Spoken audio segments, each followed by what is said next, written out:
문예지 탐구방송 요즘 소설 이야기 100번째 이야기 시작합니다. 안녕하세요. 저는 KBS 1라디오에서 라디오 프로그램 제작하고 있는 이주영입니다. 네, 안녕하세요. 저는 해방촌에서 문학서점 고유서사 운영하고 있는 차경희입니다. 네, 100회가 되었네요. 근데 정말 게으르게 저희 3년여 만에 100회가 되었네요. 아무 특집도 없는 100회가 되어서 지금 딱 시즌 녹음 시작하기 전에 이거 보고 제가 100회네요 라고 했어요. 정말 이럴 수가 있을까 싶을 정도로 아무렇지 않게 100회를 맞이했습니다. 네. 근데 저는 그래서 너무 좋은 것 같아요. 100회라고 뭔가 하지 않고 네. 평소 하던 대로 소설 네. 얘기를 네. 아무 생각 없었던 것이 아니라 그저 일상을 유지하는 차원에서 네. 준비했다는 걸 네. 믿거나 말거나 알아주시면 좋을 것 같고요. 근데 저희가 초반 방송은 2편씩 했었잖아요. 네네. 그럼 어쨌든 100편 이상을 읽고 소개를 한 거네요. 그럼요. 네. 아마 한 120, 막 이렇게 가겠죠? 네. 많이 읽었네요. 네. 근데 또 신기한 건 네. 그럼에도 새롭게 소개하는 맞아요. 작품 되게 많은 것 네. 같아요. 네. 사실 그 해당 한 편 소개하려면 그래도 2-3편 이상은 더 읽게 되긴 하니까 네. 여전히 소개를 못 해드린 작품도 많이 있겠죠? 네. 그래서 100회까지 왔다고 해서 되게 했던 거 하는 느낌은 아닌 것 같아요. 네. 네. 새롭게 하고 있습니다. 저희 100번째 이야기까지 네. 함께 해주신 분들 감사드리고요. 네. 오늘 방송은 저희 문학동네 2022년 여름호 들고 왔고요. 이 안에 있는 소설 중에서 문진영 작가의 내 할머니의 모든 것이라는 소설 이야기 해보겠습니다. 네.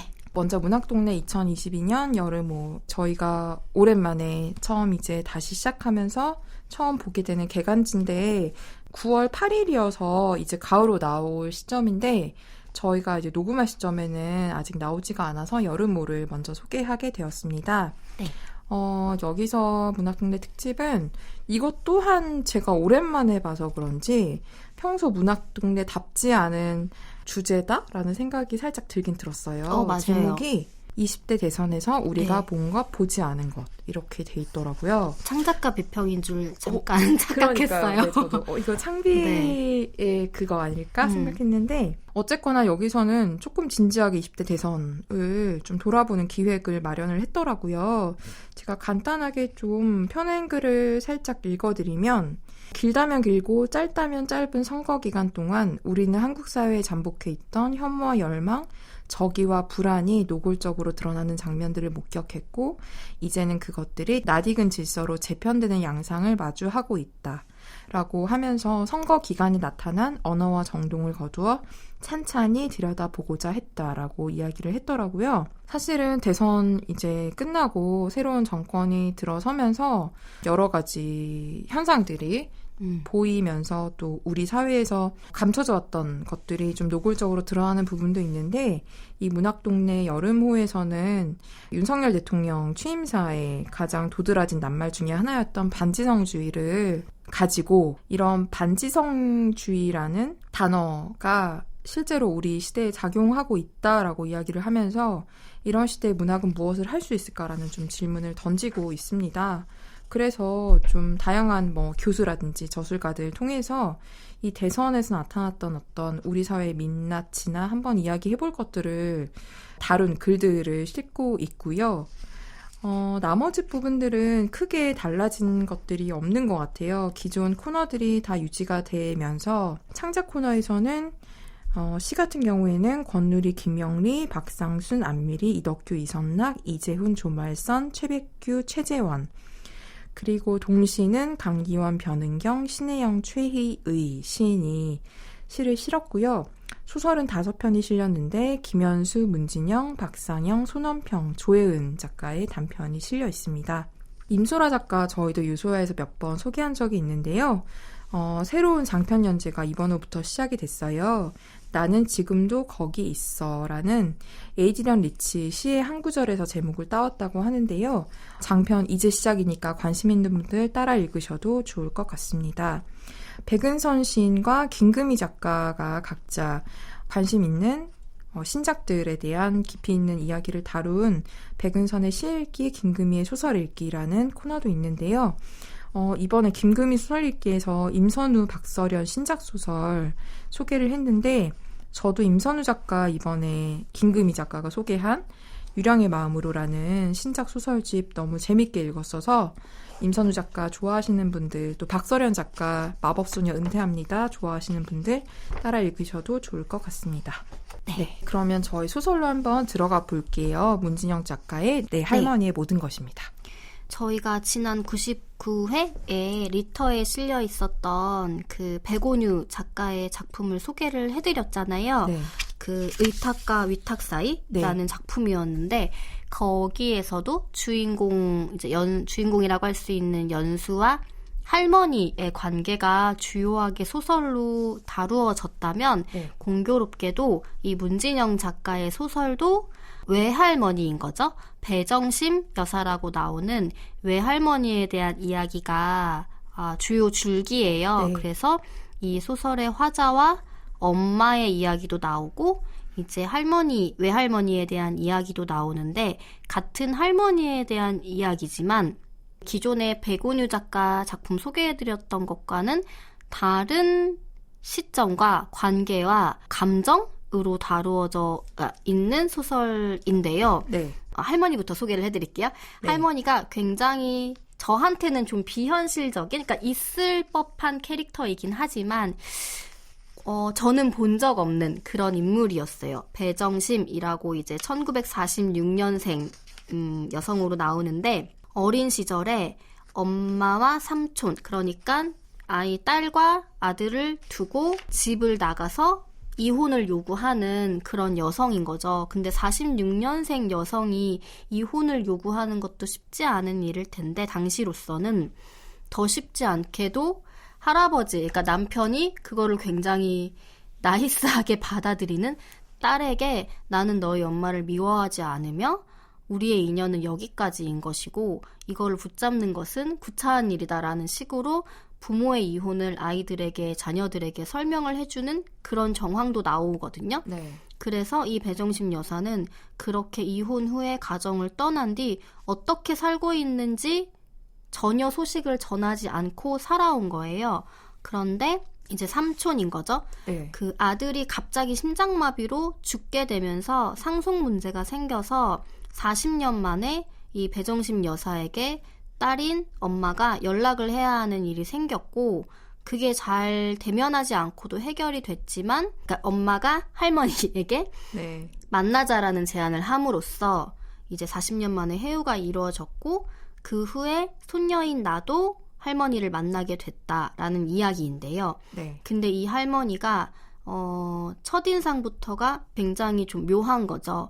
어떻게 살아왔는지는 알 수 없지만 고가는 아니지만 단정한 오랫동안 잘 관리한 명품 옷차림을 하고 일식집에서 굉장히 정갈하게 음식들을 먹는 모습을 보이고 엄마에게 깍듯하게 존댓말을 하고 사과하지 않는 자신이 너희를 뭐 버려서 미안하다거나 과거에 대한 그런 거를 전혀 오히려 하지 않아서 엄마도 엄마의 엄마인 거죠. 엄마를 더 나쁘지 않은 마음으로 받아들이게 됐다라는 이야기가 이제 전개가 돼요. 그리고 나의 입장에서는 이 할머니가 어떻게 보면은 비현실적으로 매력적인, 왜냐하면 나와는 아무런 기억을 공유하지 않은 사이이고 엄마는 자신이 알에서 태어났다고 얘기를 할 정도로 할머니에 대한 이야기를 거의 하지 않았었는데 이 할머니가 너무 깍듯하고 우아하고 그렇게 불행한 삶을 산 것 같이 보이진 않는,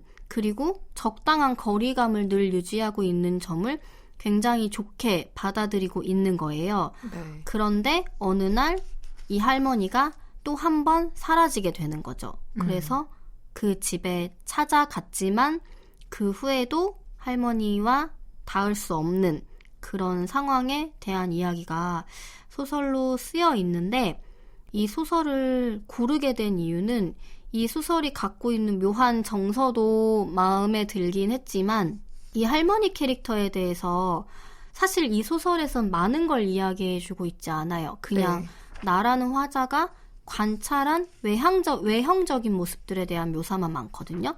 뭐 할머니의 옷차림이라던가 뒤늦게 이제 할머니의 집에 찾아가게 됐는데 할머니가 떠난 후에 그 집의 풍경, 뭐 할머니가 세계문학 전집을 필사했던 모습, 그런 것들로만 이 할머니라는 존재에 대해 이야기하고 있는데 뭐 어떤 일을 했었고 이런 거는 알게 되지만 사실 저한테는 상상의 여지가 굉장히 풍부한 사람이라는 생각이 들었어요. 그리고 주영님은 어떻게 느끼셨는지 모르지만 저는 뭐 옛날에 뭐 정확하진 않지만 맥도날드에서 어떤 왜 맥도날드 할머니? 네, 그런 왜 이대 나왔는데 라고 막 사람들이 추측했던 할머니 계시잖아요. 왜냐하면 처음 이 소설이 시작할 때 할머니처럼 보이는 사람이 할머니에게 잘 어울렸던 코트를 입고 한 20인치쯤 되어 보이는 검은색 캐리어를 끌고 가는 거를 본 것 같은 착각에서 이 소설이 시작을 하잖아요. 그리고 할머니는 안정적으로 살아왔던 아파트를 떠나서 어디로 갔는지도 알 수도 없고 그렇다고 짐을 챙겨나간 것도 아니고 근데 묘하게 이제 이슈가 되었던 그 할머니도 그런 뭔가 풍파와는 거리가 먼 삶을 살았지만 길에서 나머지 여생을 보내고 있는 것처럼 이제 알려졌다라는 그게 어떻게 해서 저 사람이 할머니가 지금에 이르게 됐는지는 모르겠지만 이라는 거에서 이 소설이 연결이 된다라는 느낌이 좀 그냥 이렇게 이미지적으로 그런 게 연상이 되더라고요. 그리고 사실 이런 모녀 혹은 할머니와 손녀 관계가 있을 수 있을까라는 생각도 들었고 사실은 이렇게 늙어가기를 이 화자인 나도 바라지만 이런 할머니가 되고 싶다라는 생각을 이렇게 표현한 분들도 봤던 기억이 있긴 한데 정말 쉽지 않을 것이다라는 생각이 들면서 그럼요. 이렇게 자신의 삶을 왜 사람이 얼굴에 살아온 게 드러난다고 하잖아요. 근데 여기서 이 배정심 여사는 드러내지 않는 거를 굉장히 잘하는 사람이기도 하고 그런 것들이 정말 보통 사람으로선 할 수 없는 물론 여기서도 어떤 묘한 분위기를 가진 할머니로 묘사가 되긴 하지만 그냥 내내 너무 비현실적이다라는 생각이 들었어요. 하지만 너무나도 있을 법한 사람이다 라는 생각이 들어서 좀 이 캐릭터에 대해서 다른 분들이 어떻게 받아들였을까라는 생각들이 좀 궁금하더라고요. 저도 이 캐릭터가 되게 독특하다고 생각이 들었고 저는 비현실적이라고 생각해요. 네. 그렇게 말씀하신 경희님 네. 의견에 동의를 하는데 그래서 사실은 일견 이거 너무 소설적인 인물 아니야? 그러니까 너무 이 허구의 세계에서 창조할 수 있는 그런 캐릭터 아니야? 라고 생각할 수도 있는데 네. 그런 생각이 드는 동시에 근데 그럼에도 불구하고 이 캐릭터가 가지고 있는 매력이 있잖아요. 네. 이 손녀가 외할머니 배정심 여사한테 끌렸던 것처럼 네. 저도 계속 이 배정심 여사의 삶을 조금 네. 알고 싶어 궁금해지고 네. 정말 이렇게 살았단 말이야? 이런 네. 것들을 계속 궁금해하면서 끝까지 좀 읽었던 것 같아요. 그래서 네. 소설 속에서만 존재하는 인물이든 아니든 어쨌든 이 캐릭터 자체가 좀 가지고 있는 매력? 네. 이것 자체가 좀 독자를 계속 유인한다라는 생각이 들어서 네. 저도 이 소설을 많은 독자들이 읽고서 네. 계속 머릿속에 남을 것 같다는 생각은 저도 네. 들었고요. 사실은 이 배정심이라는 캐릭터가 제가 옛날에 읽었던 소설들 중에 어떤 것과 유사할까 생각해보면 네. 저는 그 권여선 작가의 이모가 떠오르긴 했었어요. 네네네네. 근데 그 삶이 네. 외형적인 건 좀 비슷한 것 같아요. 혼자 살고 그 단정하게 뭔가 자기의 삶을 좀 꾸려갈 수 있는 네, 아주 소박하게? 단출하게 네. 1인분 혹은 1인용의 어떤 물건만 네. 갖추고 살고 그 권여선 작가의 이모 속의 그 이모라는 인물도 네. 정말 루틴이 꽉 짜여 있는 네. 아주 뭐 겉으로 보기엔 단정한 생활을 하잖아요. 네. 근데 물론 그 이모를 제대로 들여다보면 네. 이 안에 거의 폭풍우가 치고 있는 네. 그런 이모지만 근데 겉으로 외형적인 어떤 그런 집의 모양이라든지 그런 것들은 되게 이모랑 비슷한데 이 문진영 작가의 내 할머니의 모든 것에 나오는 배정심 여사는 그 속을 들여다봤을 때 이모랑 대척점에 있는 인물 같긴 해요. 그래서 저도 약간 비현실적이라는 느낌이 계속 드는 이유가 그것 때문인 것 같아요. 어떻게 이렇게 삶을 꾸릴 수가 있지? 이건 불가능하지 않나? 이 생각이 저한테는 좀 계속 들었었던 것 같아요. 저는 그 집, 배정심 여사 집을 이제 엄마랑 내가 할머니가 이제 연락이 없으니까 한번 찾아가 보는데, 네. 물론 이제 그 전에 엄마한테 했던 행동이나 말, 그리고 나와 이제 만나서 뭐 예를 들면 홍차를 마시고 디저트는 2입만 먹는다거나 네. 이런 식의 행위도 좀 이 할머니 보통이 아니다. 그리고 거리두기가 너무 확실하다는 생각이 들었지만 네. 정말 저는 그 집에 들어가서 하나하나 그 집이 갖추고 있는 물건들, 특히 숟가락 하나, 젓가락 하나, 뭐 밥공기 하나, 국그릇 하나, 이거는 저는 보면 조금 소름 돋을 것 같거든요. 이게 정갈과 단정과 소박을 넘어서 그냥 혼자밖에 없는 삶인 거잖아요. 집에 손님을 초대할 일도 없다라는 의지 같은 거. 네, 엄청나게 좀 뭐랄까, 이건 고독이랑도 좀 다르고, 그러니까 물론 이 할머니는 전혀 외롭지 않고 고독을 즐기고 아무렇지도 않을 수 있어요. 이거는 완전 저의 착각일 수 있는데, 저는 사실은 이 배정심 여사의 삶이 저한테는 사실은 마지막으로 갈수록 이거는 너무 외로운 삶이 아닌가? 막 혼자 약간 그런 좀 애틋함이 괜히 좀 많이 들었던 것 같아요. 그리고 아까 얘기하셨듯이 이 손녀인 화자나가 약간 비혼의 삶을 좀 생각하고 있는데, 내가 비혼의 삶을 살면서 나이가 들었을 때 그런 혼자 사는 여성으로서의 삶에 어떤 롤모델? 하나의 어떤 모델을 이 외할머니에게서 찾고 싶어하는? 근데 그러면서 이제 나중에 할머니가 없어졌을 때 그 얘기를 하잖아요. 과연 우리 할머니가 이렇게 멋있는 코트를 입고 매력적인 외모를 가지고 이렇게 단정하게 삶을 가꾸지 않고 그냥 선캡을 쓰고 그냥 분홍색 바람막이를 입은 그런 할머니였다면 내가 과연 이 사람한테 관심을 가졌을까? 저는 이 물음도 저는 좀 저한테 와닿았던 것 같아요. 우리가 어떤 한 사람에게 호기심을 가질 때 과연 그 호기심이 어디서 비롯된 것인지를 생각하면, 그 호기심의 원천을 생각하면 그게 좀 나로 약간 귀결되는 그 질문이 나에게 좀 돌아오게 되는 그런 지점도 있는 것 같아서 그 부분도 저한테는 조금 흥미로웠던 것 같아요. 네. 이 배정심 여사 같은 경우에는 이혼을 요구하고 가정을 떠나긴 했지만 이혼한 사람의 이미지라기보다는 탈혼을 한 사람의 느낌이 저도 많이 들긴 했거든요. 그러니까 물론 같은 말일 수는 있겠지만 부부관계를 끝냈다기보다는 그냥 어떤 가족 구조 안을 완전히 떠나버린 사람? 그래서 할머니가 지금 사라지게 된 시점도 나라는 화자가 좀 죄책감을 느낄 정도로 혹시 내가 너무 가깝게 지내려고 해서 괜히 막 사심 없이 대하고 이래서 자신들을 다시 한번 떠난 걸까라는 생각을 하기도 하잖아요. 그래서 저도 사실은 비혼 여성의 70대, 75의 모습으로 많은 사람들이 꿈꾸는 건 배정심 여사의 모습일 수 있지만 여기서 딱 한 번 배정심 여사가 감정을 드러낸 에피소드가 그 오래 다닌 직장을 떠날 때 눈물을 보여서 사람들이 의아했다고 하잖아요.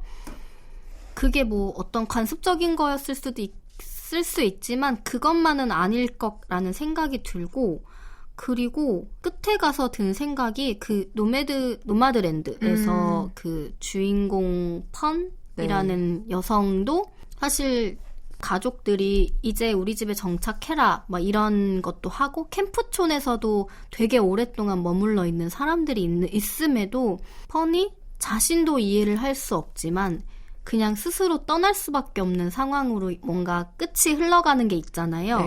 그런 마음인 것 같았어요. 그래서 아마 저는 이 할머니가, 배정심 여사가 자신도 왜 그래야 하지라는 거에 대한 답은 못 내린다라는 생각이 들었거든요. 그냥 그래야만 하는 사람이라는 생각이 들었어요. 뭐 이별에 대한 상처를 받을까봐 뭐 정을 주고받는 게 너무 무서워 이런 게 아니라 그냥 그래야만 하는 사람?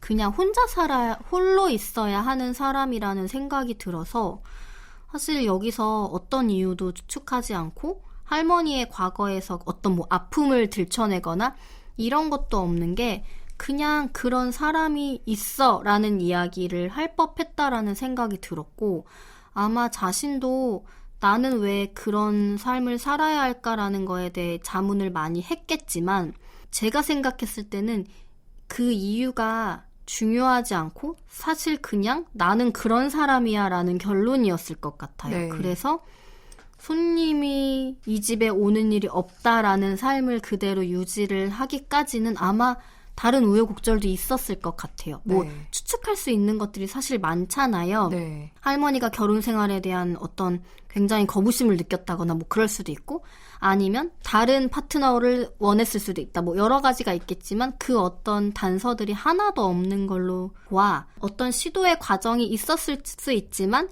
그것조차 자신의 인생의 기록으로 남기지 않을 정도로 그냥 이 할머니는 홀로 있어야 하는 사람.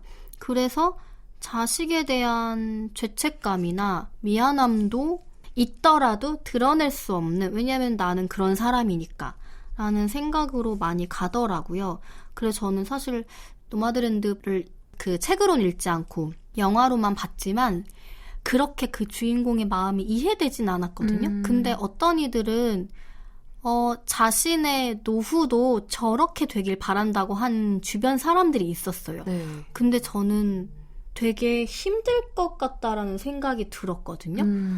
왜냐하면 마지막에 펀이 또 떠나가는 걸 선택하고 그리고 거기서 홀로 죽음을 맞이하는 사람의 이야기도 나오잖아요. 사실은 그 여러 사람들과 어울려 죽을 수도 있음에도 마지막 모습을 보이고 싶지 않은 사람들의 그 사람의 이야기도 들어가는데 아 진짜 왜 저렇게까지 해야 할까라는 생각을 좀 하고 공감할 순 없지만 끝에 가서는 아 세상에 저런 사람들이 있구나라는 걸로 저는 엔딩을 받아들이긴 했거든요. 네.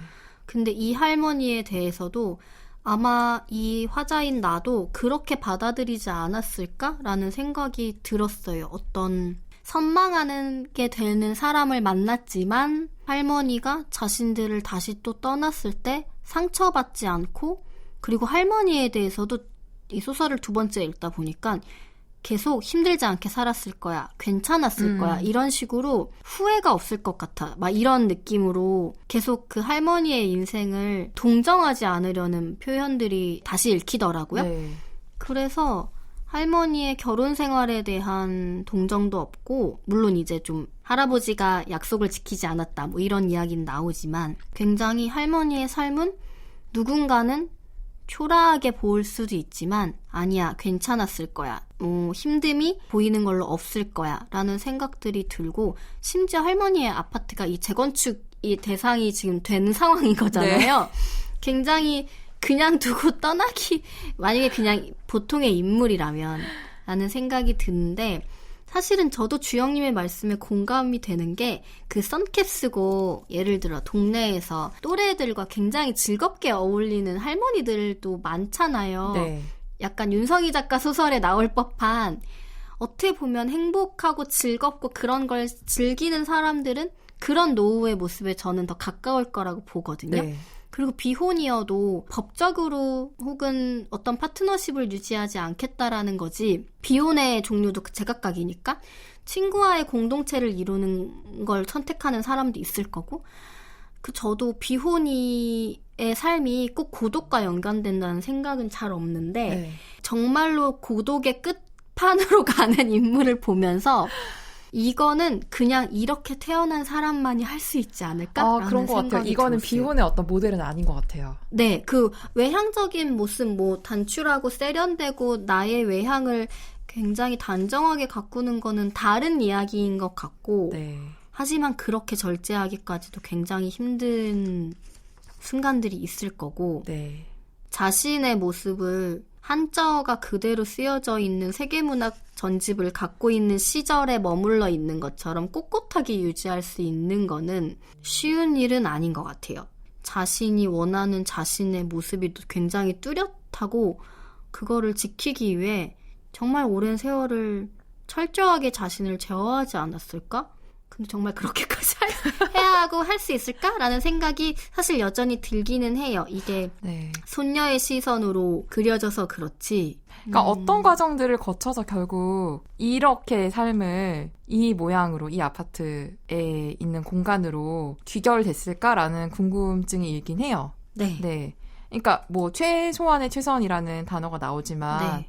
뭐 30대부터 최소한의 최선만 가지고 진짜 일생을 뭐 40년 일생을 코트는 한 벌, 옷은 뭐 바지는 하나 이렇게 살진 않았을 거 아니에요. 맞아요. 근데 좀 궁금하긴 해요. 근데 저는 그럼에도 불구하고 이 에피소드 있잖아요. 거의 말미에 나오는데 엄마와 이제 내가 함께 할머니 아파트에 갔다 와서 집에 와서 주차장에 차를 세운 엄마가 할머니에 대한 기억을 떠올리잖아요. 네네네네네.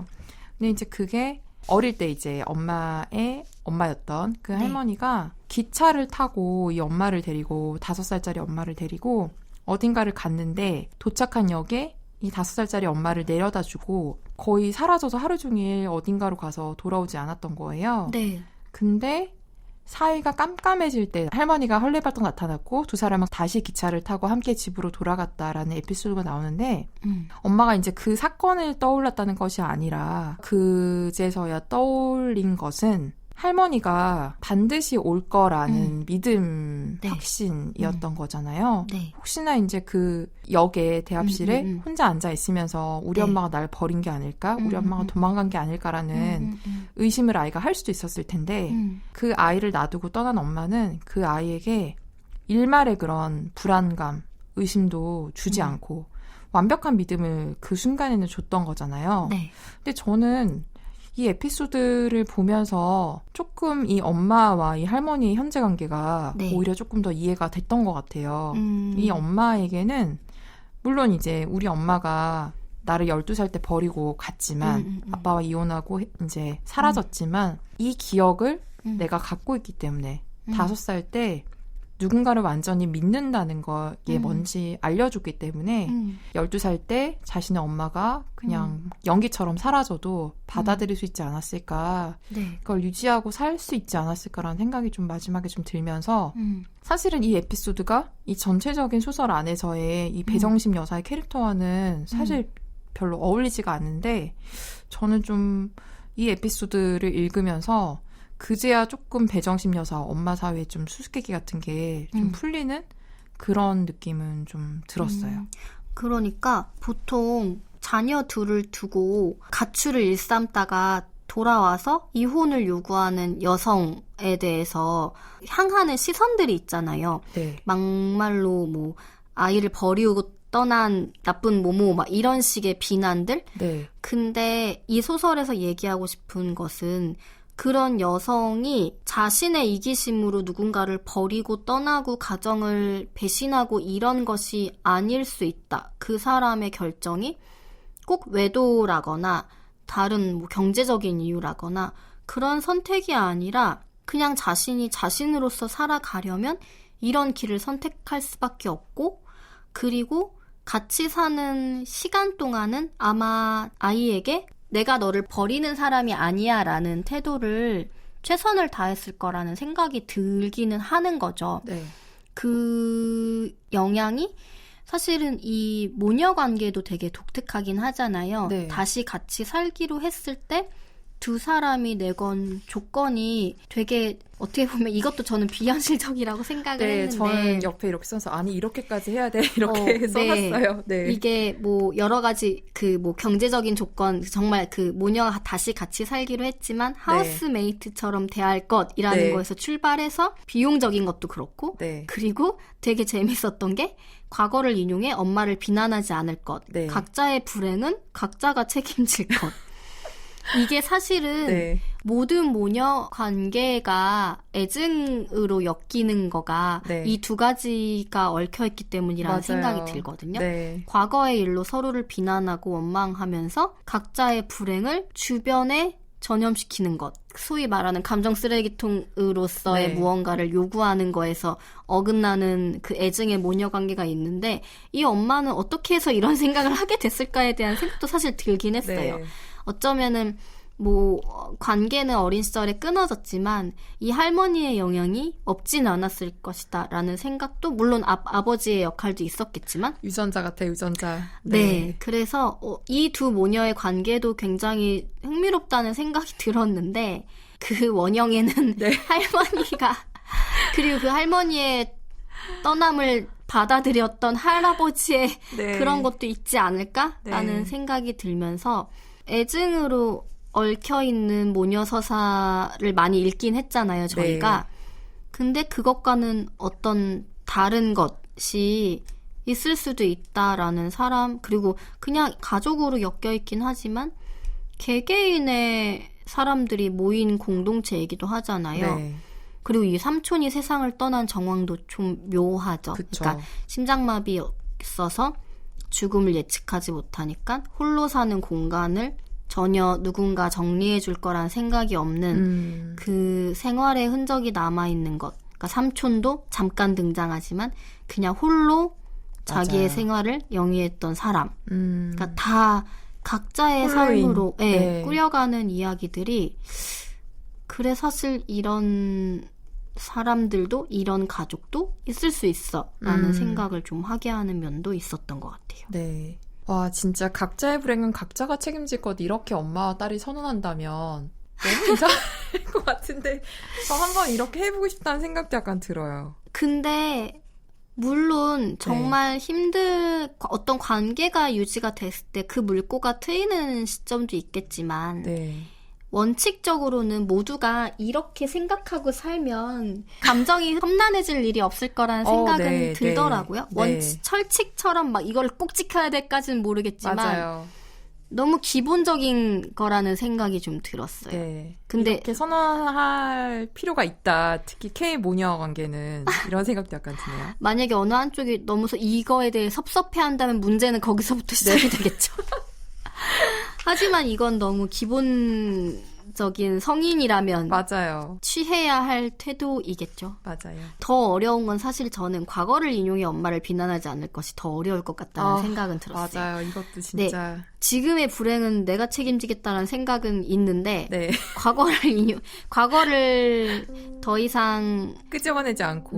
인용하지 않는다라는 거는 정말 누구와의 관계에서도 어렵지 않을까라는 생각이 오히려 맞아요. 들었습니다. 네. 저희 이렇게 문진영 단편소설 내 할머니의 모든 것에 대해 이야기 나눠보았습니다. 문예지 탐구방송 요즘 소설 이야기. 다음 시간에 저희가 다룰 작품에 대해서도 기대 많이 해주시고요. 문진영 소설 내 할머니의 모든 것의 일부를 경희님의 낭독으로 들으시면서 저희는 다음 시간에 인사드리겠습니다. 들어주셔서 고맙습니다.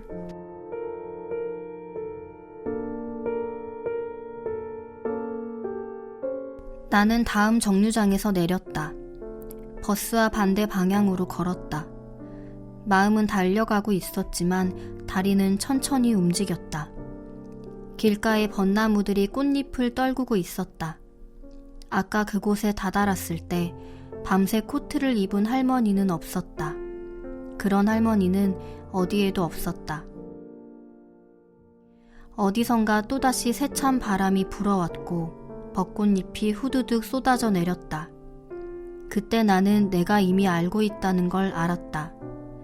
나의 할머니, 배정심 여사는 그녀와 가장 어울리는 장소에 있을 거라는 걸. 그게 어디라도.